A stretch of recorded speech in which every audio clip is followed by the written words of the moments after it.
Assalamualaikum warahmatullahi wabarakatuh. Baik, dalam mata kuliah Human Resource Management, pada pertemuan kali ini kita akan membahas tentang pemeliharaan sumber daya manusia. Oke, next. Nah, pengertian pemeliharaan di sini menurut Hasibuan menyatakan pemeliharaan atau maintenance adalah usaha mempertahankan dan atau meningkatkan kondisi fisik, mental dan sikap karyawan agar mereka tetap loyal dan bekerja produktif untuk menunjang tercapainya tujuan perusahaan. Jadi di sini titik beratnya adalah loyal ya. Loyal ini nanti hubungannya sama kinerja ya. Kinerja karyawan. Menurut Filippo, fungsi pemeliharaan karyawan adalah menyangkut perlindungan kondisi fisik, mental, dan emosi karyawan. Karena karyawan di sini adalah aset utama setiap perusahaan, yaitu selalu ikut aktif berperan dan paling menentukan tercapainya tindakan tujuan perusahaan di sini ya. Jadi tujuan perusahaan tidak lepas dari karyawan, karena karyawan merupakan aset berharga perusahaan. Oke, next. Nah, macam-macam resiko di sini. Resiko pasar kerja atau labor market risk. Yang pertama resiko usia lanjut. Jadi karyawan yang usianya sudah lanjut. Yang kedua resiko kesehatan, resiko kehilangan pekerjaan, kemudian ada resiko penurunan upah yang real ya. Nah, itu resiko-resiko pasar kerja ya. Nah, kemudian tujuan pemeliharaan yang pertama untuk meningkatkan produktivitas. Nah, itu pasti ya, meningkatkan disiplin, loyalitas, ketenangan, kesejahteraan fisik mental, mengurangi konflik dan mengefektifkan pengadaan karyawan atau rekrutmen. Oke, next, metode-metode pemeliharaan ada komunikasi dan konseling. Nah, di sini bisa dilihat apabila karyawan memiliki masalah harus ada komunikasi dan bisa diselesaikan dengan adanya konseling di sini.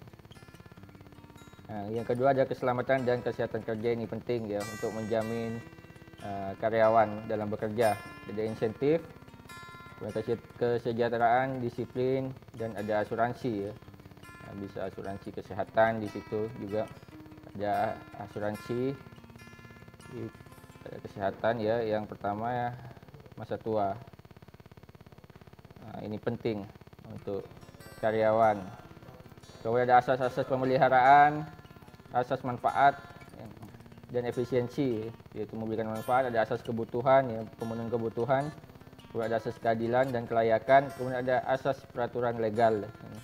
Kemudian ada asas kemampuan perusahaan.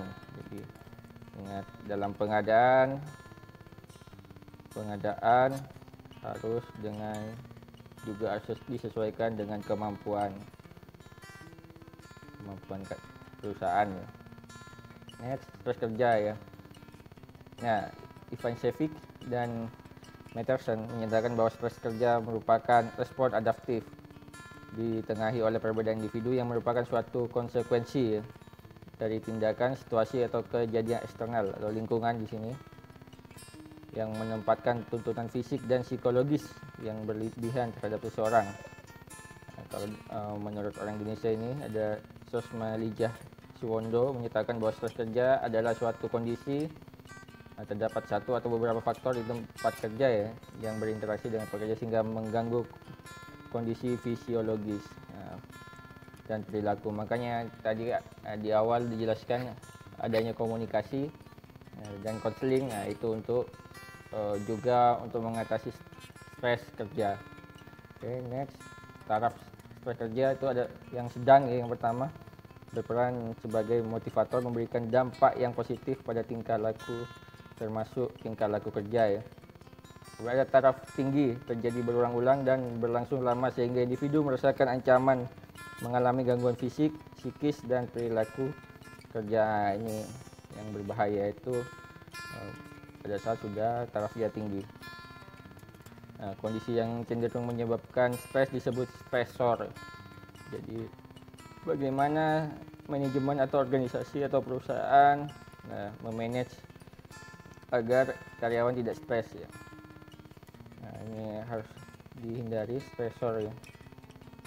Nah, sumber-sumber stres dalam lingkungan kerja, yang pertama stres yang bersumber dari lingkungan fisik ya, misalnya kondisi penerangan di tempat kerja, tingkat kebisingan, ada keluasan wilayah kerja ya. Dari tingkat individu yang berkaitan dengan peran ya yang dimainkan dan tugas-tugas yang harus diselesaikan sehubungan dengan posisi seseorang di lingkungan kerjanya. Ini hubungannya sama mental ya, mental bekerja. Apakah mental karyawan itu dapat diberikan tekanan pekerjaan atau tidak. Yang kemudian ada stres yang bersumber dari kelompok dan organisasi, yang bersumber dari hasil interaksi individu ya. Ingat, di setiap perusahaan itu karyawannya memiliki karakteristik yang berbeda-beda dari bermacam-macam karakteristik, jadi harus bisa beradaptasi ya. Intinya di sini adaptasi. Oke, next.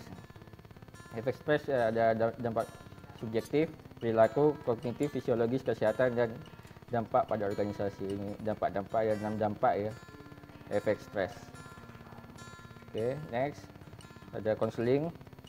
Konseling di sini merupakan pertukaran gagasan, perasaan antara orang manusia, yakni antara konselor dan yang diberi bimbingan atau konsele, sehingga merupakan suatu tindakan berkomunikasi. Nah, ini untuk salah satu cara ya, langkah mengatasi stres, yaitu dengan konseling. Nah, biasanya dalam konseling itu konselor itu disuruh curhat ya, apa masalah, dan konselor nanti memberikan solusi. Fungsi konseling yang pertama ada nasihat, yang kedua ada menenangkan hati, komunikasi, mengendurkan ketegangan emosional, berpikir jernih, dan reorientasi ya. Di sini ditekankan kalau dalam konseling itu biasanya mengeluarkan unek-unek, di sini. Nah, kemudian next, tipe konseling ada direktif ya, proses mendengar masalah karyawan, berdiskusi dengan karyawan. Pada konseling non direktif berpusat pada CLE, yaitu proses dengan keterampilan mendengarkan bagi konselor. Ada konseling partisipatif, merupakan hubungan antara konselor dan karyawan yang mengembangkan pertukaran gagasan secara kooperatif. Nah, di sini para konselor partisipatif menerapkan 4 fungsi konseling, antaranya menenteramkan hati, komunikasi, pengunduran emosi, dan berpikir jernih. Next, kepuasan kerja. Di sini menurut Davis dan Nystrom, kepuasan kerja merupakan perasaan senang atau tidak senang karyawan terhadap pekerjaannya ya. Nah, di sini kepuasan kerja akan menimbulkan perasaan yang menyenangkan dalam bekerja. Nah, di sini intinya kepuasan kerja itu persepsi karyawan ya. Persepsi atau perasaan karyawan dalam bekerja. Nah, itu. Next,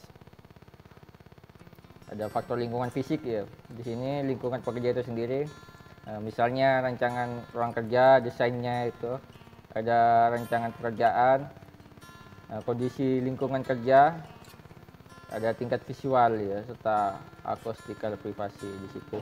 Jadi lingkungan kerja itu sangat mendukung bagaimana agar karyawan tidak stres di situ. Next, faktor lingkungan psikis ya. Lingkungan psikis di tempat kerja dapat berdampak positif maupun negatif ya. Faktor lingkungan psikis merupakan hal-hal yang menyangkut hubungan sosial dan keorganisasian. Nah, Davis di sini mengemukakan beberapa kondisi psikis yang mempengaruhi kepuasan. Di sini ada pekerjaan yang berlebihan, sistem pengawasan yang buruk, suasana politik yang tidak aman, kurangnya umpan balik atau feedback, kurangnya kesempatan pemberian wewenang atau empowerment ya, ketidakjelasan, ada frustasi, perbedaan nilai, perubahan dan perselisihan antar pribadi atau kelompok, atau di sini terjadi konflik ya antar karyawan. Jadi lingkungan psikis itu juga menunjang di sini. bagaimana caranya manajemen mengatur lingkungan psikis agar tidak berdampak pada karyawan. Oke. Ada perlindungan, pengupahan dan kesejahteraan. Nah, di sini ada Undang-Undang Nomor 13 ya, tahun 2003 tentang ketenagakerjaan yang mengatur bahwa yang pertama, pekerja buruh perempuan yang berumur kurang 18 tahun dilarang dipekerjakan antara pukul 11 malam sampai dengan pukul 7 pagi ya. Kedua, pengusaha dilarang mempekerjakan buruh perempuan hamil. Pada pengusaha yang mempekerjakan pekerjaan buruh perempuan antara pukul 11 malam sampai pukul 7 pagi wajib memberikan makanan dan minuman bergizi, menjaga kesusilaan. Pada pengusaha wajib menyediakan angkutan antar jemput untuk perempuan yang bekerja antara pukul 11 malam sampai pukul 5 pagi. Yang kelima, ketentuan sebagaimana dimaksud dalam ayat 3 dan ayat 4 diatur dengan keputusan menteri. Oke, next. Undang-Undang Nomor 13 bab yang ke-10 tentang pengupahan dan pelindungan pengupahan dan kesejahteraan. Pasal 68 menyatakan bahwa pengusaha dilarang mempekerjakan anak. Maksudnya anak di bawah umur ya. Nomor 76, 77, 79 dan 80 tentang bagaimana pengusaha harus melakukan dan memenuhi peraturan tentang tenaga kerja yang menjadi tanggung jawabnya. Pasal 86 mengatur tentang keselamatan dan kesehatan kerja. 88, 89, 90 mengatur tentang pengupahan. 99, 100 dan 101 mengatur tentang kesejahteraan. Oke, next. Komunikasi dan organisasi. Di sini komunikasi organisasi merupakan pengiriman dan penerimaan pesan baik dalam organisasi, di dalam kelompok formal maupun kelompok informal organisasi. Komunikasi organisasi juga dapat diartikan sebagai komunikasi yang terjadi antara orang-orang yang berada di dalam organisasi itu sendiri, juga di antara orang-orang yang berada di dalam organisasi dengan publik luar ya, dengan maksud untuk mencapai suatu tujuan. Ingat, orientasinya tujuan. Di sini tujuan. Oke. Next. Terima kasih atas atensinya. Kita berjumpa di kelas dan kita diskusikan bersama. Wassalamualaikum warahmatullahi wabarakatuh.